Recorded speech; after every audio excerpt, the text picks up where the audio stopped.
Ika-20 kabanata ng Imperyo Romano Julius Caesar, taktikahan sa Uzita. Sa nakaraan, sa pansamantalang pagtigil ni Caesar sa Ehipto, sinakop ni Haring Pangalawang Pharnaces ng Pontus ang mga kolonya ng Roma sa Syria at Turkiya, kaya umalis si Caesar sa Ehipto. At nagtungo siya sa Asia Minor upang resolbahin ito sa pamamagitan ng labanan. Sa nangyaring bakbakan sa Zela, sa Pontus, nasugpo ni Caesar si Pharnaces at naibalik ang bayang sinakop ni Pharnaces sa pamunuan ng Roma. Mula doon, bumalik si Caesar sa Roma upang ayusin ang mga umusbong na mga kaguluhan doon. Kabilang dito ang pag-alsa ng mga veteranong sundalo at ang patuloy na panganib na itinatag ng lupon ng mga Romanong opisyal na optimatis na nagpuntahan sa Aprika. Sinundan ni Caesar ang mga optimatis sa Aprika at nagkampo siya sa malapit sa mga optimatis. Nagkaroon ng mga minor na sagupaan habang ang bawat panig ay nagpalaki ng kanilang hukbo at nagpatibay ng kanilang mga depensa. Noong dumating ang karagdagang tauhan ni Caesar at sa kanyang panantiya ay may sapat ng tibay ang kanyang depensa at lakas ng puwersa, nang hamon siya ng lantarang labanan o sa Ingles, pitched battle. Sa lantarang sagupaan, ito ay todong bakbakan ng dalawang malalakas na hukbo na nagsadyang magharapan at magkomprontahan ng lubos at harapan. Subalit hindi ito pinansin ni Scipio. Nagpatuloy si Caesar na nagpatibay sa kanyang hukbo dahil ang lahat ng kanilang paghahanda ay sigurado rin niyang magtatapos sa labanang lantaran. Ang kay Scipio naman, kumpiyansa siya noon sa lakas ng kanyang hukbo at sa nakaimbak na probisyon ng mga optimatis. Kaya nagagawa niyang nagpapatumpik-tumpik. Umasa din siya na ang kanyang intelihensya sa estado ng hukbo ni Caesar ay makumpiyansa, na abala ang panig ni Caesar na naghahanap ng probisyon dahil sa kakulangan. Wala siyang kamalay-malay sa mga lihim na estratehiya ni Caesar na paghahanda para sa harapang komprontasyon. Mula ika-1 ng Enero, nagdatingan ang karagdagang mga tauhan sa hukbo ni Caesar. Noong ika-4 ng Enero, nagkasagupaan ang kampo ni Caesar at ng mga optimatis. Ang Persang optimatis ay pinamunuan ni Titus Labienus. Sa nangyaring bakbakan, nasugatan ng mapanganib si General Petreius sa kampo ng mga optimatis. Maraming mga nabawas sa pwersa ni Caesar, subalit napabalik niya ang kanyang mga tauhan sa kampo at nakabawi sila. Pagkatapos nito, nagbalikan ang magkabilaang panig sa kanilang mga kampo. Pinatibay ni Caesar ang kanyang kampo sa Ruspina nang higit na mas matibay. Dinagdagan niya ang mga gwardya. Nagpalagay siya ng dobleng pandepensang hukay, isa mula sa Ruspina hanggang sa dagat. Isa ay magmula sa kanyang kampo hanggang sa dagat upang masiguro niya ang komunikasyon at pagdaloy ng supply at probisyon ng walang panganib. Nagpakuha siya ng maraming mga tunod na gamit sa digmaan, mga armas at kasangkapang gamit sa digmaan at sinandatahan niya ang iba sa hukbo ng mga mandaragat, gayon din ang mga tauhan niya mula sa tribong Gaul, mga taga-Rhodes at iba. Naglagay din siya ng mga sandatahang tropa na kasama ng kabalyerya. Pinalakas niya ang kanyang army sa pagdagdag niya ng mga mandirigmang taga-Syria at mga bihasang mamamanang taga-Ituria. Nalaman niya na noon na susugpon ang hukbo ni Scipio na binubuo ng 8 lehyon at 3,000 kabalyerya sa napagsamang puwersa ni Labienus at Petreius. Nagpatayo rin si Caesar ng paggawaan ng mga tunod at sibat at naghanda siya ng mga tinggang buleta para sa mga fustibalus, kambing ng pamaltik ito, na sandata ng mga funditores at mga tulos na gawa sa kahoy. Sumulat din siya sa Sicily at nanghingi siya ng mga pangharang na kahoy na gamit na panalpok dahil wala siya ng mga ito sa Aprika. Nanghingi din siya ng mais doon dahil ang ani sa Aprika ay malamang nakakaunti dahil kinuha ng mga optimatis at ni Juba ang mga manggagawa para manilbihan sa hukbo sa taong nakaraan. Kararaan lamang. At pagkatapos ay inimbak ng mga ito ang trigo sa mangilang-ilang kutang bayan lamang. pagkatapos nilang magamit ang natira. Pinilit ng mga optimatis ang mga nakatira sa mga lugar na ito na pumunta sa mga lugar ng garrison at inubusan nila ng probisyon ang buong bansa. Samantala, si Considios ng pangkat optimatis na noon ay nangkukubkub ng 8 pangkat ng mga taga-Numidia at mga Gaetuli sa bayan ng Achola o Asilia sa ilalim ni Publius Mesius ng Kampong Cesar ay bumalik doon.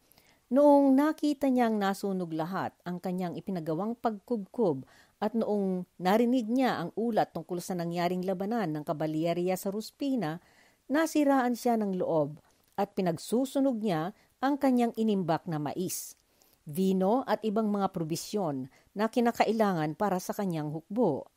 Iniwanan niya ang pagkubkob sa Achola o Asilia at hinati niya ang kanyang puwersa kay Scipio at nagretiro siya sa Adrumetum sa kaharian ni Juba.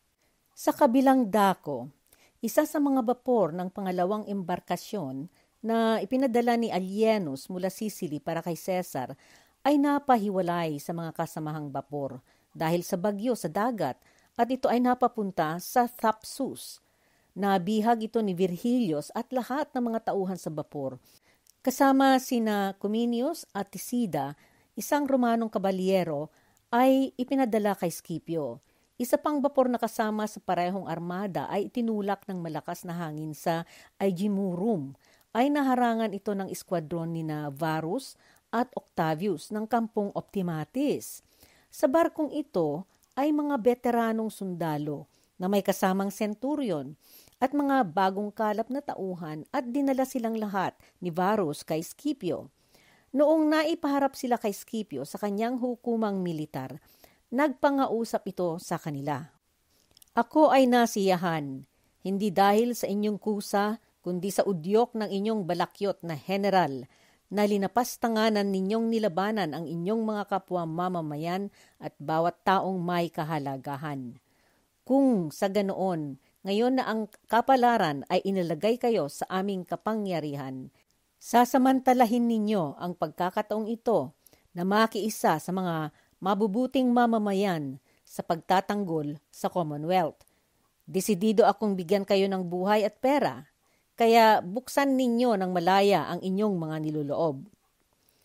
Pagkasabi niya ng kanyang talumpati, inasahan ni Scipio ang pasasalamat para sa kanyang inalok na pagmamagandang loob at pinayagan niya silang magbigay katugunan. Isa sa mga ito, isang centurion mula sa pang-14 na lehyon ay sumagot sa kanya. Ito ang kanyang sinabi, Scipio, dahil hindi ko maitawag sa iyo ang turing na general, ibalik ko sa iyo ang taus-puso kong pasasalamat para sa magandang pakikitungo na nakahanda mong ipaunlak sa mga bihag ng digmaan. At marahil ay tatanggapin ko ang iyong kabutihan kung hindi ito binili ng napakasamang kasalanan. Ano, gagamit ako ng sandata at lalaban ako kay Caesar, ang aking general na pinagsilbihan ko bilang centurion, at nang laban sa kanyang matagumpay na hukbo na ang kabantugan niya ay pinagsikapan kong pinaglaanan ng aking kagitingan ng 36 na taon? Ito ang hinding-hindi ko gagawin at ipapayo ko na huwag mo nang ipagtulakan pang lalo. Hindi mo alam ang mga hukbong iyong haharapin o ang kanilang ipinagkaiba sa iyo, na kung gusto mo, bibigyan kita ng hindi mapag-aalinlangan ng halimbawa. Piliin mo ang pinakamahusay mong pangkat sa iyong hukbo at bigyan mo ako ng 10 lamang sa aking mga kasama na ngayon ay mga bihag para sagupain sila. At makikita mo sa tagumpay kung ano ang iyang maaasahan sa iyong mga sundalo. Pagkasabi ng magiting na centurion ang kanyang mapangahas na sagot, si Scipio ay nagalit sa lakas loob ng centurion.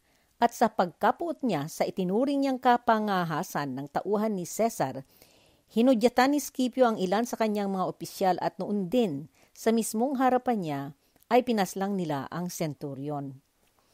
Kaalinsabay nito, iniutos ni Scipio na maihiwalay ang mga bihag na veteranong sundalo sa mga kasamang ibang bihag na bagong rekluta sa kampo ni Caesar. Ang sabi niya, Ilayo ninyo ang mga ito na kontaminado na sa rimarim ng kasalanan at napalayaw sa dugo ng kanilang kapwa mamamayan. Ibinulyaw niya yan. At alinsunod sa kanyang kagustuhan, pinagpapapaslang ng kanyang hukbo ang mga bihag na sundalo ni Cesar. Ang mga baguhan na iniwan ay ipinamahagi niya sa mga lehiyon para maisali sila sa kanyang hukbo. Hindi rin pinayagan pa sina Cominius na pinuno at si Tisida na kabalyero na naipaharap sa kanya. Nabahala si Cesar sa nangyaring kamalasan sa kanyang mga tauhan. Pinagsisi niya sa kahihiyan ang mga opisyal na ang kanilang mga instruksyon ay siguruhing ligtas ang pantalan at kaya pinasulong niya ng malayo-layo sa laot upang maipagtanggol at masiguro nila ang pagdating ng mga sasakyan. Subalit napabayaan nila ang kanilang tungkulin sa estasyon na iyon. Halos kaalinsabay ng pangyayaring ito, naipalasap sa hukbo ni Cesar ang hindi naasahan at naging kagulat-gulat na biro ng tadhana. Sa pagkakatalaga na noon ng kapalarang guhit ng mga konstelasyon ng kalangitan, sabi ni Pleiades, pagdating sa pangalawang toka ng paggwardiya sa gabi, biglang dumating ang napakalakas na bagyo at umulan ng malalaking butil ng yelo. Nakapasama pang lalo sa sakunang ito ay ang kadahilan ng hindi pinaglaanan ni Cesar ang kanyang hukbo ng pahingahan na angkop sa taglamig. Sa halip, kada 3 o 4 na araw ay nagpapalit siya ng kampo upang makalamang siya sa kanyang mga kaaway. Kaya habang palaging hindi nahihinto ang pagtrabaho ng kanyang mga tauhan, ay hindi sila nabigyan ng anumang kagamitang nakakapaginhawa sa kanila sa masamang panahon. Isa pa, ang dala niyang army ay galing sa Sicily at pinaghigpitan niya na wala ni isa sa kanyang mga sundalo o opisyal ang napayagan na magdala ng kanilang mga pribadong mga kagamitan, kahit maging sasakyang maliit o isang alipin. At sa tagal na rin nilang hindi nagkaroon ng anumang kaginhawaan o pansariling gamit sa Aprika. At hanggang sa sandaling iyon ay hindi sila nagkaroon o nakalasap ng anumang galing sa Aprika dahil sa malaking kakulangan ng probisyon na simula na rin nilang gamitin ang kanilang naimbak na dating reserba. Dahil sa kakulangang dulot ng mga pangyayaring ito, mangilan-ilan lamang sa kanila ang mayroong tolda. Ang iba, naggawa sila ng kanilang pansariling pantakip ng higaan. Nilalatag nila ang kanilang mga damit o mga banig ang gamit. Subalit noong naglaon, sinusuotan na ito ng bagyo at yelong ulan at ang mga sundalo ay wala na silang natira pang mapagkukuhanan ng gamit, kundi ang palakad ng paruot parito sa kampo at tinatakpan na nila ang kanilang ulo ng kanilang maliliit na kalasag para pangsalag sa masamang panahon. Sa isang iglap ang kampo ay nabahana.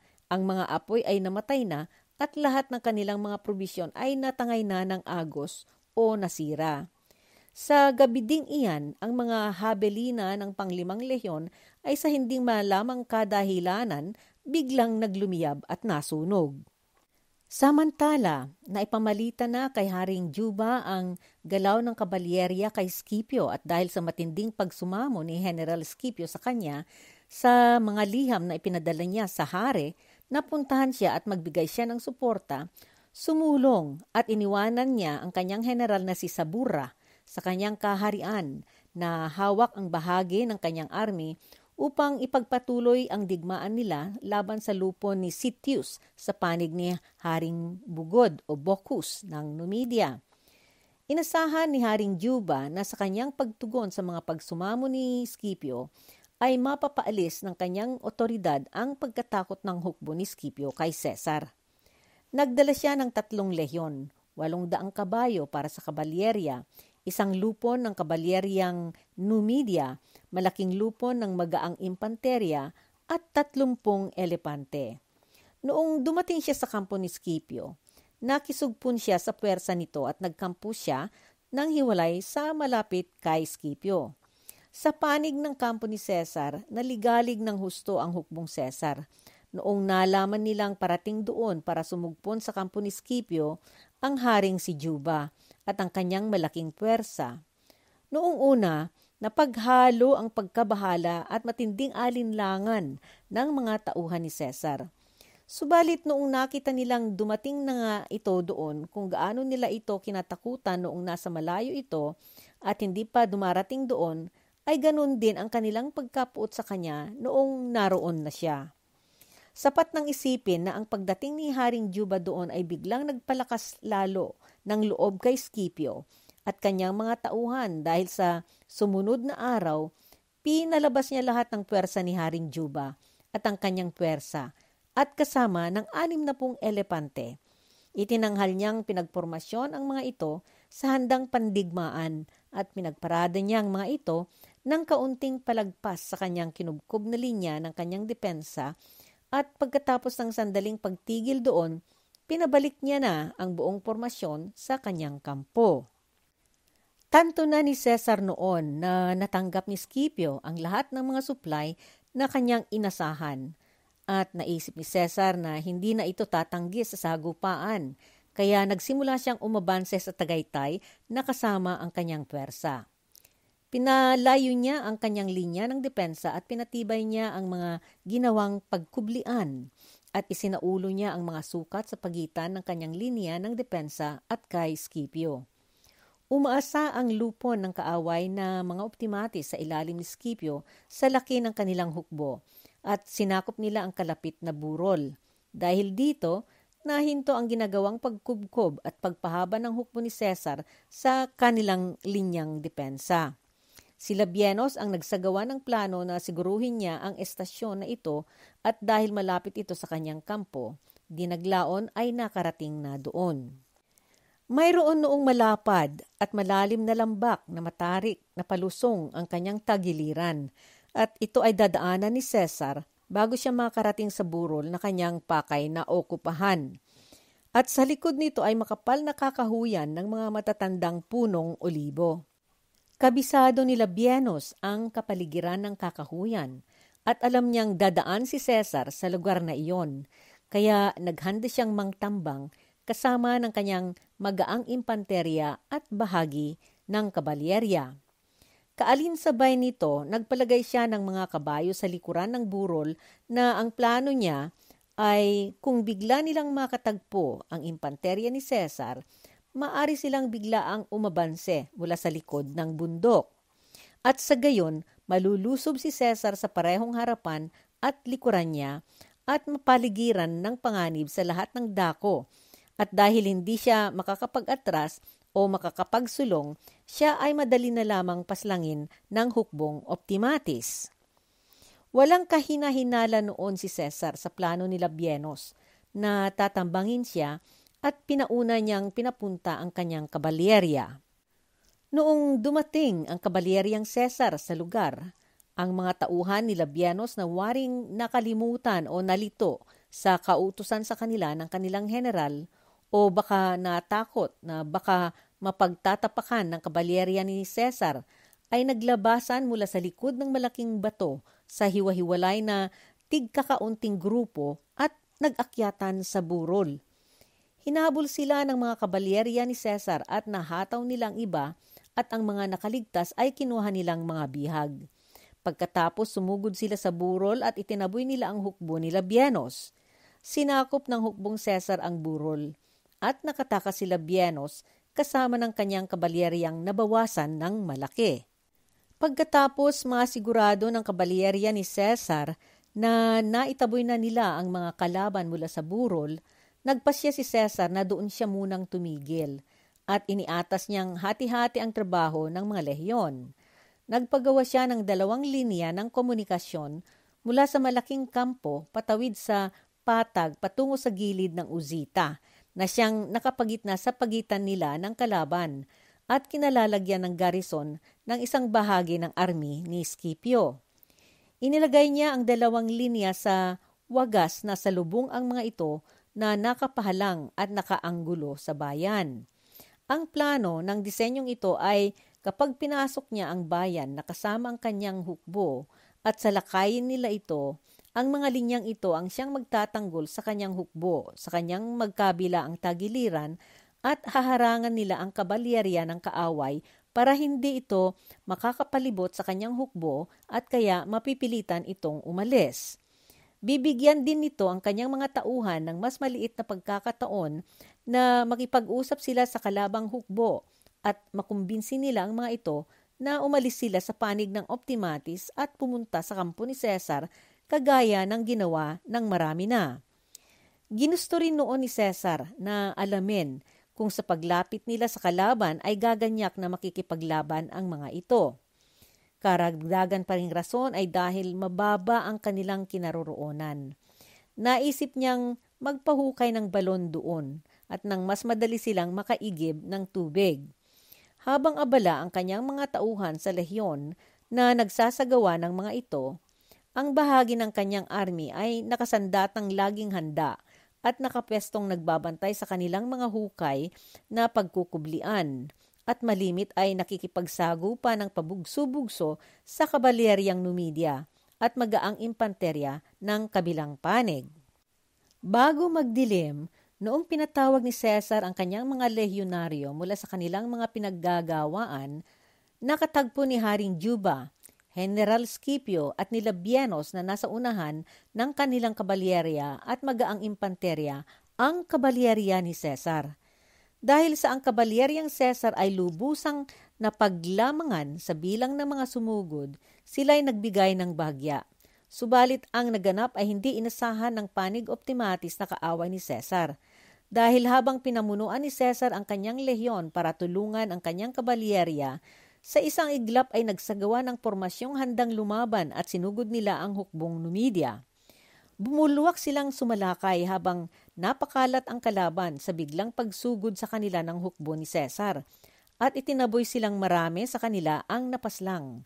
At kung hindi lamang gumabi na at biglang naging maalikabok na dahil sa lakas ng hangin, ang tatlong pamunuan sa kampong Optimatis na sina Scipio, Labienus at Juba ay napasakamay sana sa hukbo ni Cesar at ang kanilang buong kabalyerya at impanterya ay naharangan sana. Samantala, marami sa mga tauhan ni Scipio sa pang-4 at pang-5 lehyon ang nang-iwan sa kanya at marami sa mga ito ang pumunta kay Cesar. Samantalang ang iba ay tumakas na lamang na umalis sa hukbo ni Scipio. Maging ang kabalyerya ni Curio dahil sa kawalan nila ng tiwala kay Scipio at sa kanyang lehyon ay nagtakasan. At habang nagaganap noon ang nasabing sagupaan sa pagitan ng kampo ni Cesar at ang panig ng Optimatis sa Uzita, 2 lehyon ang pang-9 at pang-10 ay dumating sa Ruspina na lulan sa barkong galing Sicily. Noong napansin nila ang mga barko ni Cesar na nakahilerang nakahinto sa may bandang Thapsus at sa pag-aakalang baka barko iyon ng kalaban na nakaestasyon doon upang harangan sila, nagpasya silang tumigil sa laot at noong lumaon dulot sa pagdating ng malakas na hangin na maghahagis sa kanila sa alon at dahil sa kanilang pagkauhaw at kagutuman, doon na lamang sila dumating sa kampo ni Cesar. Pagkadaong ng mga lehyong ito, pinulong sila ni Cesar. Ito ay sapagkat natatandaan ni Cesar ang naging pagkaabuso at kasakiman ng ilan sa kanilang mga opisyal sa Italia, kagaya ng ginawa ni Gaius Avienus, isang tribunong militar sa pan-10 lehyon na noong umalis siya mula Sicily, ay pinuno niya ang barko ng kanyang mga alipin at mga kabayo at walang pinasakay na ni isang sundalo. Kaya tinawag niya ang lahat ng mga tribunong militar at mga centurion upang humarap sa kanyang hukuman sa sumunod na araw. Nagsabi siya, "Maaari kong inasahan sana na ang mga tao na ang kanilang kawalang pakundangan at dating kaswapangan ay nagbigay sa akin ng dahilang magreklamo, ay nagkaroon ng kakayanang magbago at nakinabang sa aking kababaang loob, pasensya at kahinahunan. Subalit, dahil hindi sila marunong na magbigay ng nararapat na hangganan sa pag-aabuso, sadya kong gawin silang halimbawa ng batay sa batas militar upang ang iba ay maturuan ng mas mabuting kaugalian. Sapagkat ikaw, Gaius Avienus, noong ikaw ay nasa Italia, Pinasimunuan mo ang mga Romanong sundalo na umalsa laban sa Republika at ikaw ay nagkasala sa pang-abuso at pagsamsam sa mga bayang munisipyo. At dahil ni minsan ay hindi ka napasama sa totoong paglilingkod sa Commonwealth man o sa iyong general at sa halip na mga sundalo, pinuno mo ang mga sasakyan ng mga alipin at iyong pansariling mga kagamitan, kung kaya dahil sa iyong kagagawan, ang Republika ay kinulang ng mga sundalo na sa mga panahong iyon ay hindi lamang nakakatulong kundi lubos na kinakailangan. Dahil sa mga rason na ito, tinitiwalag kita sa kahihiyan at inuutusan kitang umalis sa Aprika sa araw ding ito. Sa kaparehong wagas, tinitiwalag kita, Fonteios, dahil sa ginawa mong pag-alsa sa iyong opisyo at pagiging masamang mamamayan. Kayo, Salienos, Tiro, Clusinos, natamo ninyo ang ranggong senturyon ng dahil sa aking indulhensya at hindi dahil sa inyong mga sariling kagagawan. At mula na kayo ay napagbigyan ng ganyang ranggo, hindi kayo nagpakita ng katapangan sa digmaan o kagandahang asal sa kapayapaan, at higit kayong naging marubdob sa pagpapasiklab ng pag-aalsa at pang-uudyok sa mga sundalo na lumaban sa inyong general sa halip na magpakita ng pagtitiis at kahinahunan.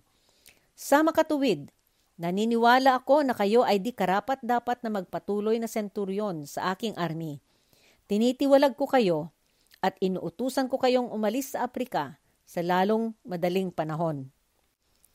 Pagkatapos siyang nangag-usap, ibinigay niya ang mga ito sa kanyang mga senturyon at nag-utos siya na bawat isa sa kanila ay makulong ng hiwalay sa bapor at pinabigyan niya sila ng tig-isang alipin bilang tagapaglingkod. Pansamantala naman, ang mga tumakas kay Scipio at nagpunta kay Cesar na mga Gaetuli ay pinauwi ni Cesar na may dalang mga sulat at mga kautusang isagawa.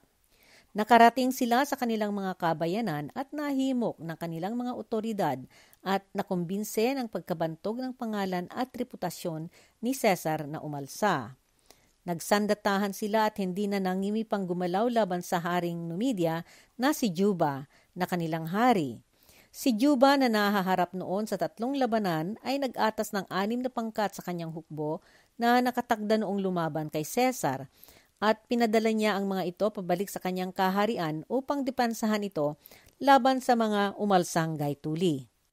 Natapos naman ni Cesar ang kanyang pagpatibay sa kanyang linya ng depensa at pinaabot niya ito hanggang sa layo na lagpas lamang sa hangganang maabot ng mga pika, sibat at mga misil mula sa bayan. Pinatibay niya ngayon ang isang kampo at inayos niya ang mga katapulta at mga pandigma ang kasangkapan nang magkakalapit sa harap nito na nakatutok sa bayan. Hindi pinahinto ang niligalig ang mga nakatayroong nagtatanggol sa mga pader nito. Nag-atas pa rin siya ng 5 lehyon mula sa kanyang dating kampo at dinala ang mga ito sa bagong kampo. Sinamantala ng mga taong nakakaangat sa estado at may maraming mga kakilala at kaibigan ang pagkakataong ito at hiningi nilang makita ang kanilang mga kaibigan at kamag-anak para makipag-usap sila sa mga ito. Sa ganang Cesar, nakinita niya ang mga hiling na ito ng mga tauhan niya na bentaha ito sa kanyang kampo. Sa katunayan, ilan sa mga Gaetuli na nakakataas ang estado sa kabalyeryang Maharlika ang nangsamantalang gumamit sa pagkakataong ito. Sa kalaliman ng gabi at katahimikan, 1,000 ang tumakas sa kampo ni Juba at Scipio at nagpunta sa kampo ni Cesar sa kapatagan ng Uzita at dala nila ang kanilang mga kabayo at mga alalay. Kabilang sa mga ito ang mga kapitan ng kabalyerya na ang kanilang mga ama ay dating nanilbihan sa kampo ng dating Romanong plebeyong general na si Marius at sila'y nagawaran ng mga lupain at mga sakahan. Subalit noong ginapi ng Romanong general na si Sulla si Marius sa digmaang sibil, ang mga ito ay naisukong magbuwis kay Haring Hiempsal. Nagpupupuyos ng lubos si Scipio at kanyang panig noong natuklasan nila ang kasamaang palad sa kanilang panig. Kaalinsabay ng tiyempong iyon, Napansin nila ang pagdidiskusyon noon ni na Aquinius ng Optimatis at si Saserna ng kampong Cesar. Nagpadala si Scipio kay Aquinius ng babala na hindi siya dapat nakikipag-usap sa panig ng kaaway. Nagpadala ng sagot si Aquinius na tatapusin na lamang niya ang huling bahagi ng kanyang pag-uusap kay Saserna. Nag-utos din si Haring Juba ng gwardiya para puntahan si Aquinius at sabihin sa kanya na pinagbabawalan siya nito na makipag-usap kay Saserna. Tumalima si Aquinius sa utos ng hari. Sa Romanong pag-iisip, nakakagimbal isipin na dumating sa puntong ito na si Aquinius na isang mamamayang Romano at tumanggap ng kanyang opisyo mula sa kamay ng mga mamamayang Romano ay kung sa panahon na ang kanyang bayan ay matatag at gayon din ang kanyang ipinagpalang kariwasaan ay matibay, mas susunod kay Haring Juba na isang banyaga kaysa makinig sa kanyang general na si Scipio at kung hindi ay walang kaso sa kanya na ang kanyang mga kasama sa panig ay mapapaslang samantalang siya ay makakauwi na ligtas at matiwasay. Dagdag pa dyan ang pagkaarugante ni Haring Juba. Hindi kay Aquinius na adelantadong baguhan at nagsimula pa lamang noon na miyembro ng Senadong Romano, kundi kay General Scipio na ang kanyang pamilyang pinanggalingan, ang kanyang ranggo at mga ginampanang mga opisyo mahistrado ay sapat nang magturing sa kanyang katauhan na isang nabubukod tangi. Sapagkat nakaugalian na noon ni Scipio ang gumamit ng lilang toga bago dumating ang hari, kinausap siya umano ni Juba at sinabihan siya nito na dapat ay hindi siya magsuot ng kasuotang kagaya ng kanyang kasuotan. Kaya naman bilang paggalang sa kagustuhan ni Juba, pinalitan ni Scipio ang kanyang kasuotang lila ng puti. Ang naipamalas na iyan sa pananaw ng mga Romano na sanay sa kanilang katauhang nakakahigit ay pagkaarugante at kabatuganan ng hari na di nila maubos isipin sa mga panahong iyon. Iyan ang obserbasyon ni Cesar. Napapailing siyang nanghihinayang sa kahibangang pag-iisip ng kanyang mga kapwa Romanong naging kaaway niya. Sa kanyang pananaw, ay sa panig ng kanyang kapwa Romanong kumukontra sa kanya, pipiliin na nilang magpakababa at maging sunod-sunuran para magbigay sa kapritsyo ng ibang lahi dahil lamang sa kanilang pagkapuot sa kanya. Siya, na kapwa nilang Romano. Magpapatuloy tayo sa nangyaring labanan sa ika-4 ng Enero 46 bago kapanahunan ng Panginoon o 46 BC. Sa sumunod na umaga, parehong kampo ni na Juba at Scipio ay nagpalabas ng lahat ng kanilang puwersa at nagpormasyon silang naghanda sa isang mataas na lugar ng di kalayuan sa pinagtayuan ni Cesar ng kanyang kampo. Inilabas din ni Cesar ang kanyang mga tauhan at pinag-ayos niya sila sa handang pormasyon sa harapan ng kanyang linya ng depensa. Dahil wala siyang duda na dahil malaki ang lamang sa kanya ng kampo ni Scipio at lalo pang nadagdagan ang puwersa niya ng pagdating ng Haring Juba, pihado ng susugurin siya ng mga ito. Kaya pagkatapos niyang pinuntahan ang mga ranggo ng kanyang puwersa at palakasin lahat ng kanilang mga kalooban at ibinigay niya na ang hudyat ng labanan, naghintay siya sa pagsalakay ng kabilang kampo. Tanto niya na hindi mainam na lalayo siya mula sa kanyang linya ng depensa dahil ang kalaban niya ay may napakalakas na garrison ng mga sandatahang pangkat sa Uzita na nasa katapat na dako ng kanyang kanang hanay. Hindi siya makakasulong ng lagpas sa puntong iyan na hindi maibabalandra ang kanyang hanay sa pagsasalakay ng manggagaling sa bayan. Napigilan din siya ng dahilan na matindi ang sama at gaspang ng lugar sa harap ng army ni Scipio at naisip niya na malamang na maguguluhan ang kanyang mga tauhang sasalakay na tatahak doon. Ang ayos ng paghanda ng pormasyon sa labanan ng magkabilang panig ay nagpapakita ng pagkakaiba ng pag-iisip at katusuhan ng mga komandante ng hukbo. Sa kampo ni Scipio, Inilagay niya ang kanyang sariling mga lehyon at iyong kay Haring Juba sa harapan ng hanay. Sa kanilang likuran ay mga tauhang Numidia bilang mga reserba, bagaman ang hanay na ito ay manipis at napahaba, kaya kung pagmasdan sila sa malayo, mapagkakamalan ang pangunahing hanay na isang karaniwang hanay ng mga lehyonaryo na napadoble lamang sa mga tagilirang hanay. Naglagay si Scipio ng mga elepante sa magkaparehas na distansya sa kanan at sa kaliwa at pinasuportahan niya ang mga ito ng mga magagaang impanterya at tauhang mga katutubong Numidia. Lahat ng kanyang regular na kabalyerya ay nasa kanan. Dahil sa kaliwa, naroon ang bayan ng Uzita at walang lugar sa panig na iyan na mapupuntahan ng hukbo.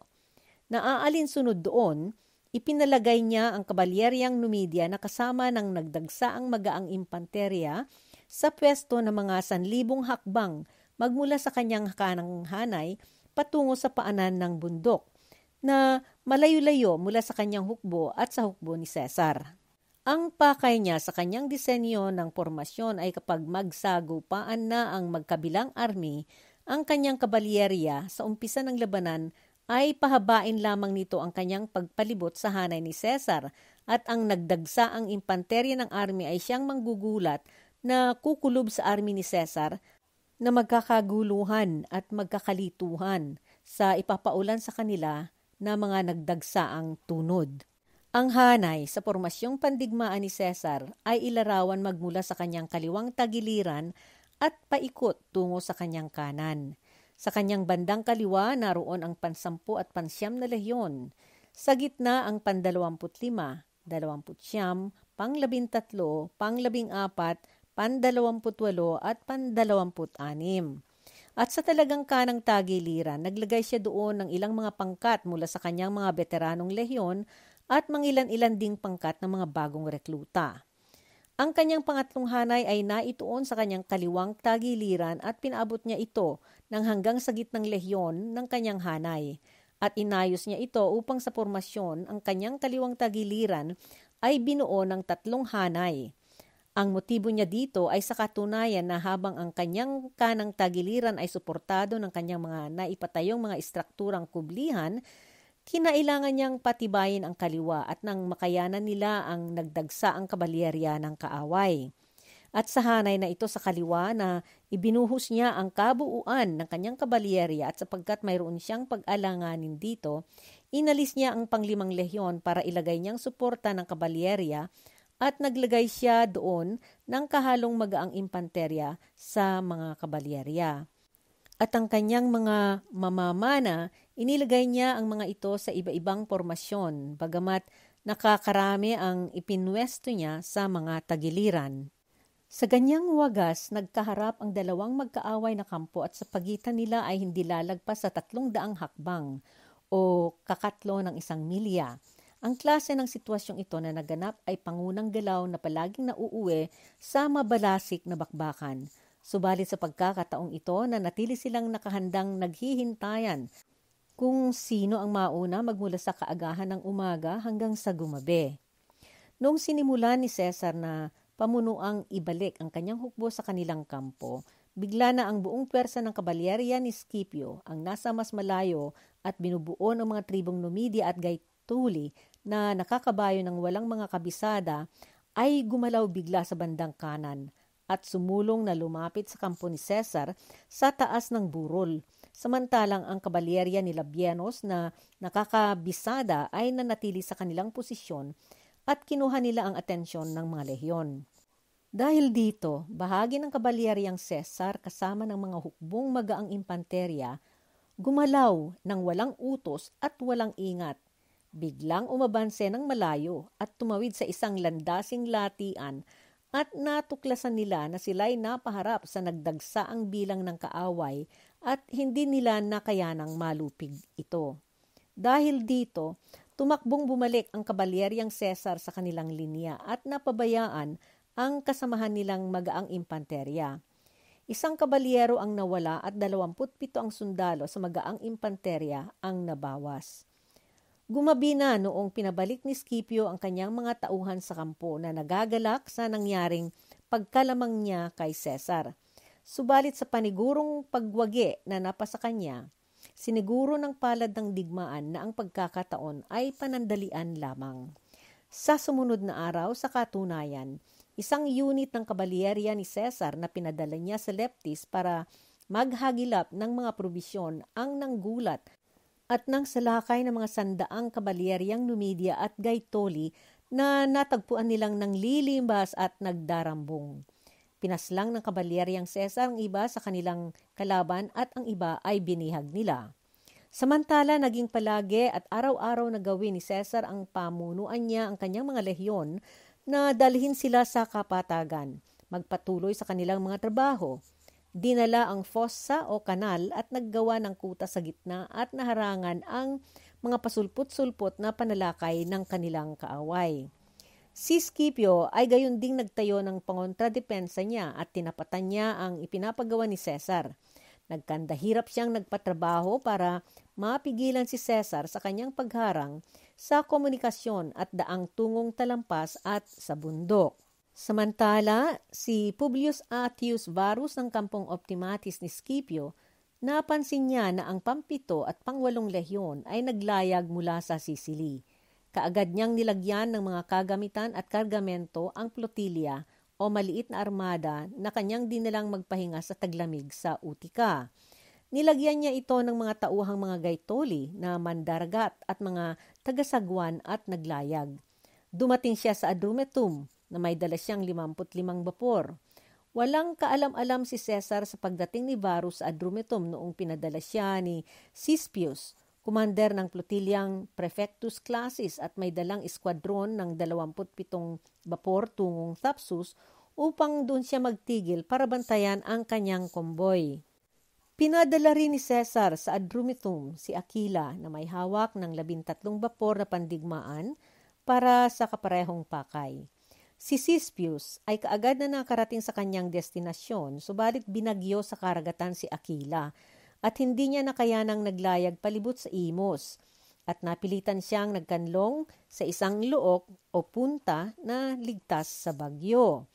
Ang iba sa flotilya ay nanatili sa laot ng Leptis at noong bumaba ang mga tauhan doon na nagpaparuot parito sa dalampasigan at ang iba ay nagpuntahan sa bayan para mamili ng pagkain, naiwanan ang flotilya na walang bantay. Nalaman ito ni Varus sa isang takas at sinamantala niya ang pagkakataon. Noong magtakip silim, lumabas siya sa sadsaran ng Adrumetum at dumating siya sa laot na malapit sa Leptis sa madaling araw na kasama ang kanyang buong eskwadron. Doon, sinigahan niya ang mga bapor na walang bantay at nakaangkla sa dagat nang may kalayuan sa daungan. Binihag din niya ang 2 malalaking bapor na hindi na pumalag. Naiparating ang kamalasang nangyari sa mga bapor kay Cesar habang iniikot niyang sinisiyasat ang mga ipinapagawa niyang linyang depensa sa kanyang kampo. Ang daungan ay 6 na milya ang layo nito sa kanyang kampo. Ipinagliban niya ang kanyang ginagawa at agad na humangos siya patungong Leptis, kung saan niya pinagpilitang lahat ng mga bapor ay susunod sa kanya. Sumakay siya sa isang maliit na bapor na brigantina at nahanap niya si Aquila na noon ay natataranta at nalilito sa laki ng bilang ng mga bapor ng kaaway. Pinagpatuloy nito ang kanyang paghabol sa eskwadron ng kaaway. Si Varus na nalito sa agap at katapangan ni Cesar ay pumaikot kasama ng kanyang buong eskwadron at nagmadali itong naglayag tungong Adrumetum. Pagkalayag lamang ni Cesar ng 4 na milya, naabutan siya ni Cesar. Napabalik niya ang isa sa kanyang malaking bapor na pandigmaan at tinawag na Queen Kerem, kasama ang kumpleto nitong mga tauhan at binihag ang mga tauhan ng kalaban na nakasakay noon doon. Bumilang ng 130 mga tauhan at binihag din niya ang pinakamalapit na bapor na trireme ng kaaway na napag-iwanan ng mga kasama dahil sa bagal at puno ng mga mananagwan at mga mandaragat. Ang iba sa flotilya ng kaaway ay umikot sa Imos at lahat ay nagkanlong sa panloob na pantalan ng Adrumetum. Subalit hindi na itulak ng hangin ang lupo ni Cesar at hindi nakaikot sa Imos kaya naglayag ito at tumigil sa malalim na bahagi ng laot. Sa madaling araw, nagsindi siya ng sunog sa mga bapor sa loob ng daungan ng Adrumetum. At pagkatapos, dahil lahat ng ibang bapor ay tinakasan na o ipinasiksik sa looban ng panloob na pantalan, naghintay siya ng sandali kung ang kaaway ay makikipagsagupaan na gamit ang kanyang armada. Noong walang galaw ang dumating, siya ay bumalik sa kanyang kampo. Dito magtatapos ang kabanatang ito hanggang sa susunod.